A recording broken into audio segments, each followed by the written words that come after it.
welcome to the Let's Examine Addiction Honestly podcast. My name is Charles, and today we'll actually be talking about addiction, alcohol, and consent. Essentially going over when can you consent, when are you unable to. This comes from another podcast I was listening to where someone actually messaged in and said that when he was younger, somebody ended up getting him wildly intoxicated because they wanted to be with him, and it essentially led to them providing him with extra alcohol than he probably would have drank, and then once they were, into it, they were out in a car and at a party, and people came out and started recording and kind of just brought up this topic. And the host, I didn't fully agree with what they said. They said it potentially was them being taken advantage of, but not truly, which I was thinking in the reverse of that, if it was a female, and more than likely everyone would have immediately said that it was lack of consent, that they were not able to consent due to the amount of intoxication. So we're going to go over that. If you are watching the video, I am trying video again just because it became native to Apple, so I'm going to try to keep my mouth breathing noises to a minimum. I apologize. I do have rhinitis really bad, so I do unintentionally mouth breathe. In Adobe, I'm actually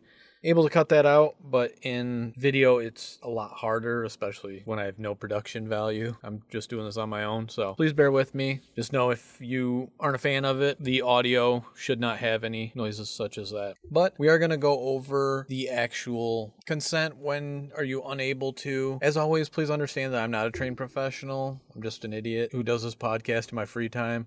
Do not use this podcast as an alternative to proven medical methods such as AA, NA, therapy, rehab. If you've been a victim of something like this, please reach out to somebody. Don't be silent, because if somebody's done it to you, they probably have done it to somebody else, and you could potentially protect somebody else. But in my research, I did find PubMed Central under the National Library of Medicine states sexual consent is complex and contextual, which is absolutely right. Everything I could find, there are different levels of consent. If you have a severe mental disability, there's a likeliness you never technically can consent to something. And this isn't just in a sexual sense. It'd be the same for contracts. If you're too inebriated, you can't sign into a contract. You can't get into a deal. And if you do, it just doesn't hold up because you have that level of intoxication that could void everything. And so the signs and symptoms are going to be different. If you have a mental disability, depending on what it is, it's going to look a lot different than alcohol or drugs, which is the main part we're going over here, mostly because this is a podcast about addiction. But some signs you might see: slurred speech, difficulty speaking, stumbling, falling, motor skills, confusion, failure to recall, your home address if it gets too far, vomiting, bowel and bladder control issues, emotional volatility, sleepiness, or being unconscious. I mean, once you get to like super sleepy or unconscious, I don't even know why that's a debate for consent, but just know that the absence of someone being able to say that they consent or having a relationship in the past, something like that, does not automatically give the go-ahead for consent. That changes day to day, and that's why it is complex and contextual. If you are out drinking with a coworker who you had a fling with a few years ago, just because they get drunk and then you wind up in a situation where it could happen doesn't mean that that consent carries over from years prior, especially if they are too inebriated. Honestly, I've always taken the stance of it's not really worth stepping over those lines, even when I've been in relationships. One of my very first relationships, she was a really bad alcoholic, would get sloppy drunk, and I would just avoid anything like that. Not because I thought it'd come back on me or anything like that, but at a certain point, it's not fun if both parties aren't into it, so there's no point of pushing for something that honestly is too far past the point of happening. And I mean, in one of the many states, she ended up trying to get out of my vehicle while we were going 55 down the road. So thankfully she was too intoxicated, and it was an old Jeep Wrangler where you actually had to have like a little push button. So fortunately she wasn't able to get out or do anything like that. But it's still, I never would have assumed consent. If you're questioning whether someone can consent, just take the safe road and go with no. Miss out on one night of fun and just cover yourself. Make sure they're comfortable. I mean, the biggest thing is ensuring that you're not causing harm to somebody. If you take that consent and assume it and they're not, you cause a whole lifetime of damage to somebody, which isn't fair to them. And also, you have to live with that for the rest of your life. And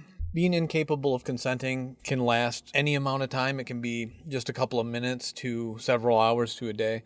I know that It's one of those things where, in theory, it should be black and white. Either you can consent or you can't, and you should be able to recognize the signs of it. But with so much addiction and drugs out there, someone who is an addict might not be able to consent or have the strength to not consent if they don't feel comfortable with it. I know I have a family member, I guess not a family member, a family friend who has taken advantage of somebody who is under addiction just to provide for that addiction, which is really sleazy and disgusting, to be honest, because that's still a person, first and foremost, even if they are fighting addiction and their behavior is not exactly what someone would quote say is normal, because they are feeding that addiction. And while it may seem like consent in the moment, honestly, for that, I don't feel that it is right at all, because you are still taking advantage of somebody who under normal circumstances would not do that. And so that's probably one of the areas that's super complex and contextual. As they are still an adult, they do have that power, just as I have the power to not drink every day. They have technically the power to say no, but I don't know. It feels sleazy to me to have somebody take advantage of you while you are going through such a deep addiction, especially if they're not another addict, which I honestly...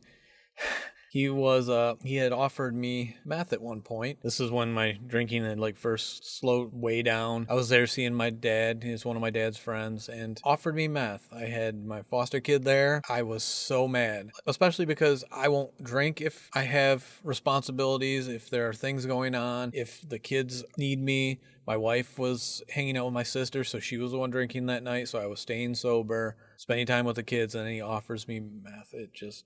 It made me extremely, extremely agitated. So, but that's a whole story for a whole nother time. But always assume that someone isn't giving consent if they are intoxicated. There are different levels, but you're always just going to want to play it safe. I just felt that in the response to that message, saying I feel that he said it wasn't quite being taken advantage of just because it was a male, but think if you were a male and did that to a female. You are attracted to her, get her super drunk, go out to the parking lot, start fooling around. She's too drunk to consent either way, might have been consenting earlier in the night, and then people come out and start recording. That is a dirtbag move.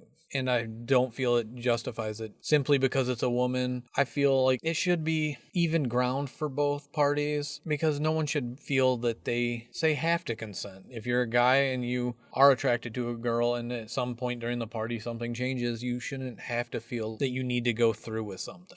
I don't know if that makes any sense, but I was thinking about this over the night just because I do work thirds, so it gives me a lot of time to think about random stuff like this. And I'm being a foster parent, I do see a lot of trauma for the kids who have been in our home and the things they've experienced. And this is just one of those things where, especially if they are minor, they can't give consent, even if they are avidly giving consent under no intoxication whatsoever. That's a whole different route to go down to, especially if somebody's 18 and their girlfriend's 16. The different how okay that is. Sorry, I'm blanking on words. I'm trying to not have long pauses, because when I was just doing audio, I could do long pauses, edit it out, not look crazy. But with doing the video, it's a lot harder to chop it up. I kind of want to keep it, I guess pure, have the video available so you can watch it without it being too choppy and me jolting around from having to take out long pauses.